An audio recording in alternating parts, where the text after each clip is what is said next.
Hi friends, welcome to my channel. இன்றைக்கி நம்ம சேனலில் டக்குன்னு 5 நிமிஷத்தில் ரெடியாகிற குருமா எப்படி செய்யலான்னு பார்க்கலாம் வாங்க. அதுக்கு அரை மூடி தேங்காய், கொஞ்சமாக பொட்டுக்கடலை, கொஞ்சோண்டு சோம்பு, இதை வந்து பேஸ்ட்டாக அரைச்சிக்கோங்க. சின்ன வெங்காயம் ஒரு 15 வெங்காயம், ஒரு தக்காளி, பச்சை மிளகா, மல்லி, புதினா, கருவேப்பிலை, இவ்வளோ தாங்க தேவை. இதுக்கு வெஜிடபிளோ எக்கு சிக்கன் மட்டன் எதுவுமே தேவையில்லை. ஒரு கடாயில் எண்ணெய் விட்டு 2 பட்டை, கொஞ்சம் சோம்பு பொரிஞ்சதுக்கப்புறம் நம்ம நறுக்கி வச்சுருக்க எல்லாத்தையுமே ஒன்றாவே சேர்த்துக்கலாம். இதை 5 நிமிஷத்தில் ரெடி ஆயிடுது. இதுக்கு உப்பு போட்டு வதக்கிட்டு 1 ஸ்பூன் இஞ்சி பூண்டு பேஸ்ட்டும் போட்டு நல்லா வதக்கிடலாம்.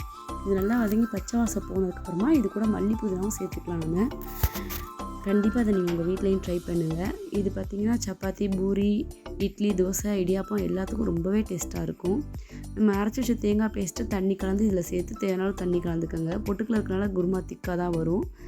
10 நிமிஷம் அப்படியே சிம்மில் வச்சு கொதிக்க விட்டிங்கன்னா ரொம்பவே சூப்பரான குருமா ரெடி ஆயிருங்க. ரொம்ப இன்க்ரீடியன்ட் தேவையில்லை. என்னோடய சேனல் இப்போ தான் ஃபர்ஸ்ட் டைம் பார்க்குறீங்கன்னா சப்போர்ட் பண்ணுங்கள். தேங்க்யூ ஃபார் வாட்சிங்.